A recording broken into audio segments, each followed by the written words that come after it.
All right, so OpenAI just dropped its latest model, GPT 5.4. And let me tell you, the message is crystal clear. This is not just another upgrade. We're talking about a fundamental shift in how AI is going to tackle professional work. So let's dive right in and see what makes this thing so different. And hey, you don't have to take my word for it. I mean, right off the bat, we are seeing some incredibly strong endorsements. When the CEO of a company like Mercor, and these are the folks who literally benchmark AI for professional services, when he calls it the best model they've ever tried, yeah, you know something pretty big is happening here. So, what exactly is that big thing? Well, it's how OpenAI is framing GPT 5.4. Think about this. They're not calling it another chatbot. They're calling it a professional colleague. The whole idea here is to move way beyond just simple questions and answers and get this thing to perform complex, real-world tasks, right there alongside you. So how does it do it?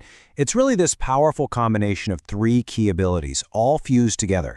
You've got advanced reasoning, you've got top-tier coding skills, and then you have this new piece called agentic workflows. And what does that even mean? Well, it basically means the AI can come up with a plan and then actually see that plan through step by step, all on its own. And look, this isn't just some abstract concept. The focus is squarely on the kind of work that, let's be honest, a lot of us do every single day. We're talking about huge improvements in things like wrangling spreadsheets, whipping up polished presentations, digging through documents, and even doing some pretty deep research online. Okay, all of this builds up to what is honestly probably the most groundbreaking feature of the whole thing. The AI, it gets a keyboard. It's like they've given it digital hands to actually use a computer. They're calling this new power computer use, and it is exactly what it sounds like.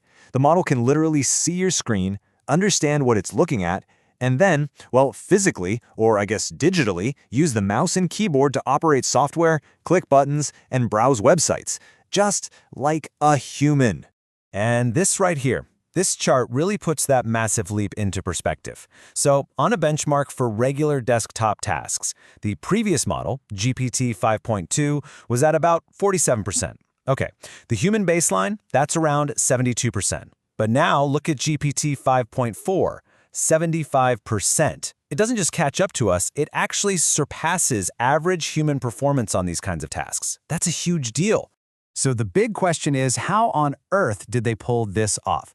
Let's pop the hood and unpack the major upgrades that make all of this possible. We're talking about a system that's smarter, faster, and just way more efficient. Okay, a huge piece of the puzzle is something called tool search. Now, the old way was, well, it was kind of clumsy.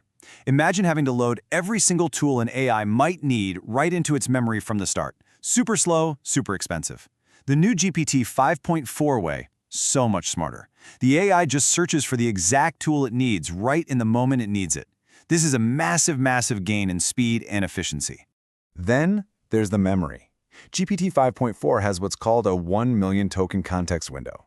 Now, a million tokens, what does that actually mean in the real world? Well, to put it into perspective, it means it can process and remember an amount of information equivalent to the entire Lord of the Rings trilogy, all at once. And this is so important. You, the user, have more control. The AI is now much more steerable. So before it dives into a complex task, it'll actually outline its plan for you. And if you see it starting to go off course, you can jump in and adjust its direction while it's working. The bottom line? You get to the right answer way faster, with a whole lot less back and forth. All right, so those are the cool new features. But let's put some hard numbers to the hype, right? Let's look at the actual data that proves this is a real breakthrough.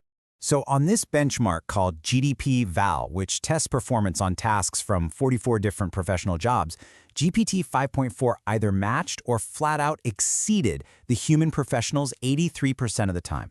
Just let that sink in for a second. That's an incredible level of competence. And here it is again, that 1 million token context window. And remember, this isn't just about reading a fantasy novel. In a real-world business setting, this means it can analyze a massive legal contract, a super complex financial report, or the entire chat history of a project, and it won't lose track of a single detail. And what about speed? Well, according to Mainstay, an industry partner that tested these new computer features, GPT 5.4 was able to get some tasks done 3 times faster than the older models. That's a direct, measurable boost to real-world productivity. And maybe most important of all, especially for professional work, it's just more reliable. The model is 33% less likely to make a false claim. And that is a huge step forward in cutting down on those AI hallucinations and making this a tool you can actually trust for serious work. Okay, so let's zoom out for a second and think about the big picture here. What does it really mean when your AI can go beyond just talking to you and can actually start using your apps? What does the future of our desktops even look like now? Well, it starts to look a lot like this. Your new digital assistant can now dive into Excel and build that complex financial model. And then it can design the polished presentation to go with it. And then analyze the legal docs for the deal. And you know what? It can even send the emails to schedule the follow-up meetings. It really connects all the dots in a workflow. And that leaves us with one last, pretty provocative thought to chew on. We just saw the numbers showing this AI can surpass human performance on desktop tasks. So the question we all have to start asking ourselves is, if your AI can use your computer better and faster than you can, what are you going to do?